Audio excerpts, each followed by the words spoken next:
নতুন বছরের নতুন সকালে নতুন চায়ের কাপের সাথে তোমাদেরকে সঙ্গে নিয়ে আজকের দিনটা শুরু করে দিলাম।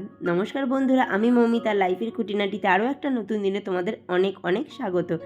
তো আজকের দিনটা হচ্ছে পয়লা বৈশাখ। তো আরও একবার আমার পরিবারের সকলকে জানাই পয়লা বৈশাখের অনেক অনেক শুভেচ্ছা, ভালোবাসা ও অভিনন্দন।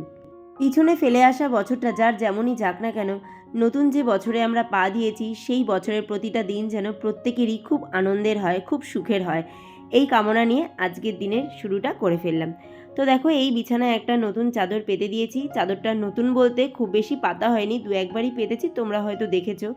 আর দেখো, পয়লা বৈশাখের দিন আজকে এমন একটা জিনিসে প্রাপ্য হয়েছে না, তোমাদেরকে কি বলবো। গত 7-8 দিন আগে কর্তামশাইয়ের হাত থেকে একটা আংটি হারিয়ে যায়। সেটাকে সারা বাড়ি তন্ন তন্ন করে খোঁজা হয়েছে। তার মধ্যে কর্তামশাইকে আল্ট্রাসোনোগ্রাফির জন্য ডাক্তারের কাছেও যেতে হয়েছিল। তো আমরা ভেবেছিলাম সেখানেই হয়তো ওই যে আল্ট্রাসোনোগ্রাফির পরে লিকুইড দেয় না হাতটা মোছার জন্য, তো সেটা মুছতে গিয়েই হয়তো আংটিটা ডাস্টবিনেই পড়ে গেছে। তো হঠাৎই আজকে এখানটা পরিষ্কার করতে এসে আংটিটা আমি পাই। গতদিন আমার যে জ্বর ছিল, তো সেই জ্বরের জন্য আমি এখানেই শুয়েছিলাম, তোমাদেরকে বলেছিলাম। তো বালিশ কুশনগুলো এলোমেলো হয়েছিল। তো সেই জন্য আজকে ভাবলাম এই জায়গাটাকে একটু ভালো করে কুশনগুলো সরিয়ে ঝেড়ে পুছে রাখি। তো এই কুশনগুলো সরাতেই যে পর্দাগুলো দেখলে, তার পর্দার নিচে আমি দেখছি একটা কি চকচক করছে। হঠাৎ করে দেখি আংটিটা রয়েছে ঠিক বক্সের মধ্যে। আংটি যেইভাবে রাখা থাকে ঠিক দেয়াল আর এই গদিটার মাঝখানে আংটিটা ওইভাবে ছিল। আমরা তো আশ্চর্য হয়ে যাচ্ছি যে আংটিটা এখানে কিভাবে এলো। যবে হারিয়েছে আর কি আংটিটা, তার মধ্যে না, বিশ্বাস করো, আমার তো মনে পড়ছে না যে কর্তামশাই কোনোদিনও এখানে এসে বসেছে। কারণ এই ঘরে সাধারণত মেয়ে পড়াশোনা করে, আমি একটু আধটু বসলেও বসি, কর্তামশাই আসেই না এই ঘরে সেরকমভাবে। তো হঠাৎ কি করে আংটিটা এখানে কিভাবে এলো না এলো আমরা এখনও বুঝে পাচ্ছি না। তো যাই হোক, পয়লা বৈশাখের দিন হারানো জিনিস পেয়েছি, এটা ভেবেই কিন্তু মনে খুব খুব একটা আনন্দ লাগছিল। আর বিশ্বাস করো, আংটিটাতে অনেকটা পরিমাণে রূপো ছিল। যখন থেকে আংটিটা হারিয়েছিল না, আমাদের মন মেজাজ একটু খারাপই ছিল। কিন্তু সত্যি বলতে কি বলো তো, আমি কখনো না আমার খারাপ লাগাটাকে আমি কখনো বুঝতে দিই না। কর্তামশাই কিংবা মেয়ে, ওদের হয়তো খারাপ লাগা ওরা আমার কাছে প্রকাশ করে, আমি সেটাকে ঠিক আছে চলো যা হয়েছে হয়ে গেছে এই বলে কাটিয়ে দিই। কিন্তু নিজেরও যে একটা খারাপ লাগে সেটা কখনো ওদেরকে বুঝতে দিই না। তো এইভাবেই চলছিল। কিন্তু আজকে যখন আংটিটা পেয়েছি না, আমার এত আনন্দ হচ্ছে। আর এখন কর্তামশাই গেছে আবার ডাক্তারখানায়, তো ও ফিরলে ওকে দেখাবো যে আংটিটা আমি পেয়েছি। এই আনন্দে আমার জন্য আর কাজকর্মই করতে ইচ্ছে করছে না। আসলে ওর মনটা খুব খারাপ ছিল। তো আংটিটা যে আমি হঠাৎ করে এইভাবে পেয়ে যাব আমি নিজেও ভাবতে পারিনি। তো সেটা ভেবেই আর কি খুব ভালো লাগছে। আর খালি ভাবছি কতক্ষণে কর্তামশাই বাড়ি ফিরবে। তো সেই হিসাবে কাজকর্ম করতে করতে দেখো, এই অঘটনটাও কিন্তু আজকে ঘটে গেল। তোমরা সবাই জানো যে এইখানে আমি বাসন কোসনগুলো উপর দিই। আর এখানে বাসনগুলো নিতে গিয়ে আমার হাত থেকে এই যে কাচের যে ঢাকনাটা আছে এটা পড়ে গিয়ে এইরকম চুরচুর হয়ে যায়। এবার বলো, পয়লা বৈশাখের দিন একটা শুভ একটা অশুভ হয়ে গেল, তাহলে কোনটাকে নিয়ে আনন্দের দিনটা কাটাবো? দিনটাকে তো আমাকে কাটাতে হবে। আমি কিন্তু শুভটাকেই বেছে নিয়েছিলাম, কারণ অশুভটাকে নিয়ে যদি চলতে থাকি তাহলে দিনটা যে আমার কাছে খুব ভারী হয়ে উঠবে। আর একটা জিনিস দেখো, কারো কাছে কাজ ভাঙা অশুভ আর কারো কাছে আবার কাজ ভাঙা শুভ। তো চলো সব মিলিয়ে মিশিয়ে আমি শুভটাকেই সাথে করে নিয়ে এগোতে থাকলাম। তো এই আর কি। হ্যাঁ, তবে ঢাকনাটা ভেঙে গেছে সেটা নিয়ে একটু মন খারাপ ছিল। আর মনকে এটাই দিয়েই সান্ত্বনা দিলাম, দোষটা আমারই ছিল। কারণ আমি একটুখানি তাড়াহুড়ো করে কাজকর্ম করতে গিয়ে এই জিনিসটা হয়েছে। তো কী আর করা যাবে, কিছু তো করার নেই, যা হয়ে গেছে হয়ে গেছে। নিজের মনকে এটাই সান্ত্বনা দিয়ে এগিয়ে চললাম।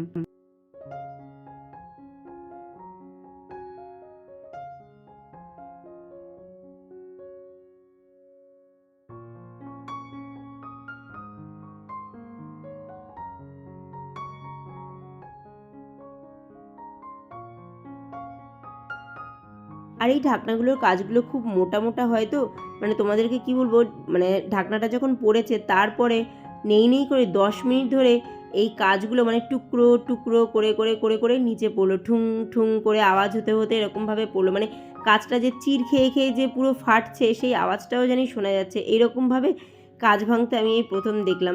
সাধারণত কাজ পড়লো, ভাঙলো, গুঁড়ো গুঁড়ো হয়ে গেলো, কিন্তু এটা যেন একটু সময় নিয়ে ধীরে সুস্থে ভাঙলো আর কি।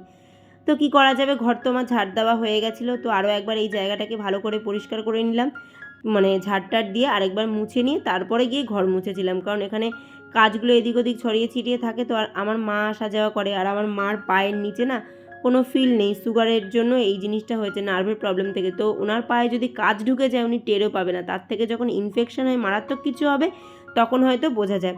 তো সেই জন্য আমার ঘরে রীতিমতো কাজ টাজ পড়লে আমি একটু সাবধানে থাকি আমার মায়ের জন্য। তো যাই হোক, দেখো মন খারাপকে পেছনে ফেলে রেখে ভালোটাকে সাথে নিয়ে স্নান টান করে চলে এসেছি, সাথে একটা নতুন নাইটিও পরে নিয়েছি। তারপরে ঘরের দুয়ারে দুয়ারে মার হাতে তৈরি করা যেই মানে পাপোশগুলো আছে সেগুলোকে পেতে দিচ্ছি। আর এই ম্যাটটা তো দেখেছো, তোমাদেরকে এর আগে দেখিয়েছি, এটাও কিন্তু মাই তৈরি করে দিয়েছে। তো সেগুলোকেই আর কি যেখানেরটা সেখানে পেতে দিলাম। তারপরে চলে এলাম ঘরটাকে একটু সুন্দর করে সাজিয়ে গুছিয়ে নিতে, কারণ তোমরা সবাই জানো আমি ঘর গোছাতে ভীষণ ভালোবাসি। আর স্পেশাল দিনগুলোতে এইরকম ফুল দিয়ে সাজাতে তো আরও বেশি ভালোবাসি। তোমরা যারা আমার পুরনো বন্ধু আছো তারা তো জেনেই থাকবে যে কোনো অকেশনে আমি কিন্তু এরকম বাটিতে জল নিয়ে তার মধ্যে বিভিন্ন রকমের ফুল দিয়ে ডেকোরেট করে ঘরের আনাচে কানাচে রেখে দিই। আর যেটা আমার খুব ভালো লাগে, আমার মনটাকে অনেকটা শান্তি দেয়, তো সেই কাজটাই করে নিচ্ছি। আর এই ফুলগুলো সমস্ত আমার বাড়ির ফুল, তো সেগুলোকেই তুলে নিয়ে এসে ঘরের আনাচে কানাচে একটু রেখে ঘরটাকে সুন্দর করে সাজিয়ে নিলাম।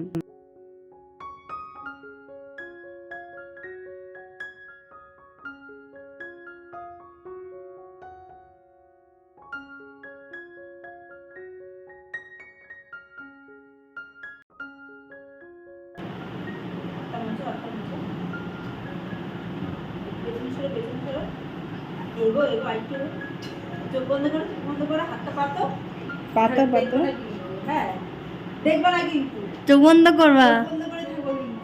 ভগবান লক্ষ্মীর হাতে লক্ষ্মী দেখেছো তো, দেখেছো তো তুমি আগে বলো তুমি কখন ওখানে শুয়েছিলে? কোনোদিনও শুয়েছিলে ওখানে? বললাম তোমাকে বাবা শোয়নি ওখানে। আমি নিজেও জানি না, আমি কি করে জানবো। এই যে টেবিল ম্যাটটা দেখছো, এটাও কিন্তু আমার মাই করে দিয়েছে। তো এখানে এবার কি করব দেখো, আগের দিন তোমরা এই যে দেখছিলে মাটির থালাটাকে সাজিয়েছিলাম, তো সেটাকে আবার মেয়ে একটু গ্রিন কালারের রং দিয়ে আরও সুন্দর করে সাজিয়ে দিয়েছে। তো এটাকেই এখন একটু ডেকোরেট করে নিচ্ছি, কারণ আজকে হচ্ছে পয়লা বৈশাখ। তো পয়লা বৈশাখের জন্য একটু স্পেশাল করে তোলার জন্যই এই ব্যবস্থা। গাছ থেকে কিছু আম পাতা ছিঁড়ে নিয়ে এসেছিলাম, আম পাতা দিয়ে এই জায়গাটাকে একটু সুন্দর করে সাজিয়ে নিয়েছিলাম। আমার এই সমস্ত কাজগুলো করতে খুব ভালো লাগে, জানি না কেন আমার ভালো লাগে, এটুকুই বলবো।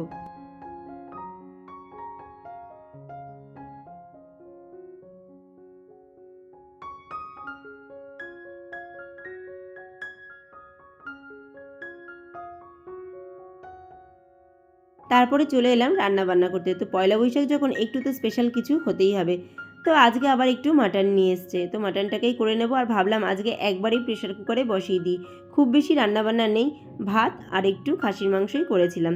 তো এদিকে আলুগুলো ভাজতে বসিয়ে দিলাম, আর এদিকে পেঁয়াজটা কেটে নিচ্ছি। মাংসটা আগে ধুয়ে না যে শুকনো মশলাগুলো লাগে সেগুলো দিয়ে একটু মাখিয়েই রেখে গেছিলাম, শুধু এই কাঁচা মশলাগুলো আর কি বাকি ছিল, এগুলোকে এখন কেটে মাংসের সাথে মাখিয়ে এই প্রেশার কুকারের মধ্যে একটু নাড়িয়ে চাড়িয়ে সিটি মেরে নেবো, ব্যাস হয়ে যাবে। আর আজকে খুব বেশি আমি রিচ করিনি, কারণ হচ্ছে এক তো গরম পড়েছে, দ্বিতীয়ত মাটন, আর তৃতীয় হচ্ছে বিকেলবেলা আবার এক বন্ধুর বাড়িতে একটু ছোটোখাটো টি পার্টির আয়োজন আছে। তো সেই সমস্ত মিলিয়ে মিশিয়ে একটু অ্যাডজাস্ট করে চলার জন্যই আজকে মাংসটা একদম পাতলা ঝোলই রান্না করেছিলাম।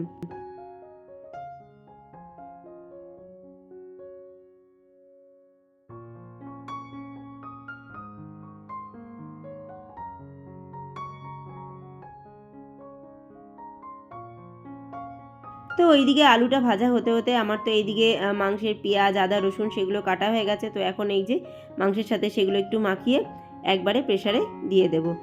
আর 4-5টা সিটি দিয়েছিলাম, তাতেই হয়ে গেছিলো। তবে আজকে যে খাসির মাংসটা এনেছিল না, খুব ভালো ছিল, একদম গলে গেছিলো।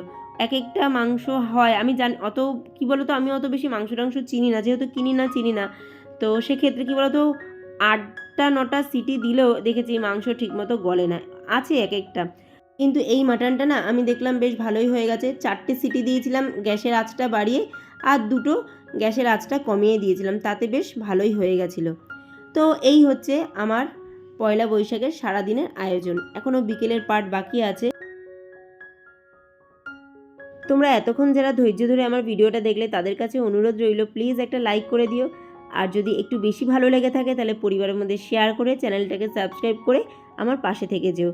আমার পরিবারের নতুন পুরনো সমস্ত বন্ধুদের জন্য রইল আমার তরফ থেকে পয়লা বৈশাখের অনেক অনেক ভালোবাসা।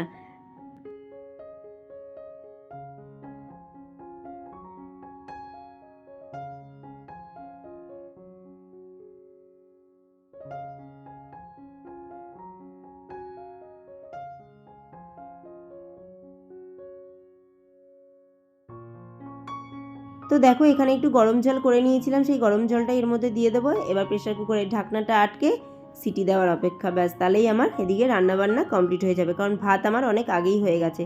আর মেয়েকে বললাম তুই তো স্নান টান করে নিয়েছিস, নতুন জামাটাও পরে নিয়েছিস, তাহলে যা গপু ভাইকেও এবার একটু স্নান করিয়ে নতুন জামাটা পরিয়ে দে। তো মেয়ে সেই কাজটাই করতে চলে এসেছে। আর ওর পুজো দেওয়া না তো রীতিমতো ঠাকুরের সাথে খেলা করা।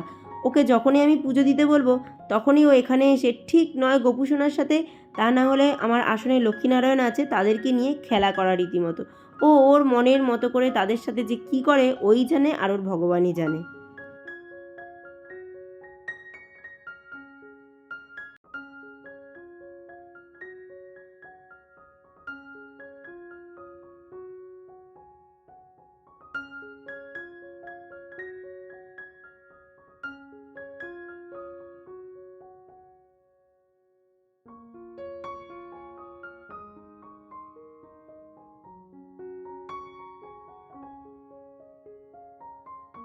তো গোপুসোনার এই যে বসার ম্যাটটা, এটাও কিন্তু আমার মা তৈরি করে দিয়েছে, তবে এটা কোনো পুরনো কাপড় দিয়ে নয়, নতুন কাপড় দিই।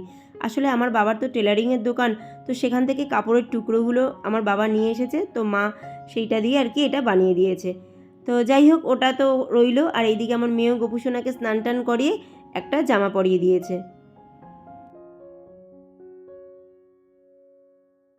আর দেখো আজকে আমার গপু সোনাকে কি মিষ্টি লাগছে, দেখো তোমরাই বলো, সুন্দর লাগছে না? খুব মিষ্টি লাগছে। আসলে ওরও যে আনন্দ হচ্ছে, সুন্দর একটা বসার জায়গা পেয়েছে, নতুন একটা জামা পেয়েছে, তো সেটা পেয়েও কিন্তু ও খুব খুশি। দেখো ওর খুশিটা কিন্তু ওর মুখেই ফুটে উঠছে।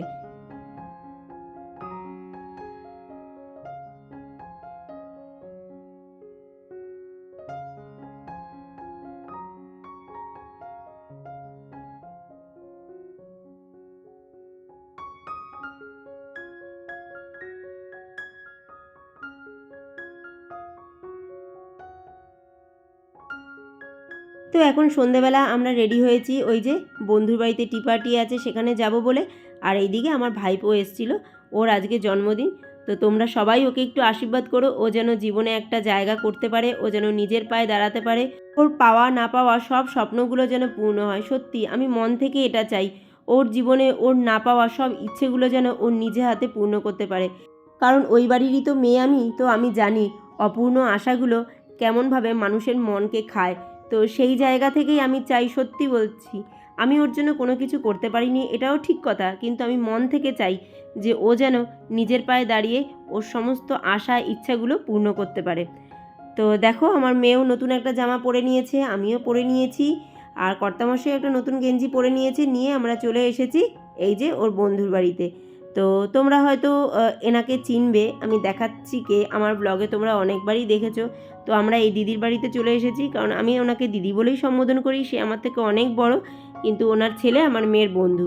তো দেখো এখানে আমরা আরও অনেকে এসেছি, সবাই একসাথে বসে বেশ হই হুল্লোড় হচ্ছে, কারণ আজকে নববর্ষের দিনে মানে কাছের মানুষ মনের মানুষ যখন একসাথে থাকে তো তখন তো আনন্দ হতেই হবে, আনন্দকে কি আর আটকে রাখা যায় বলো।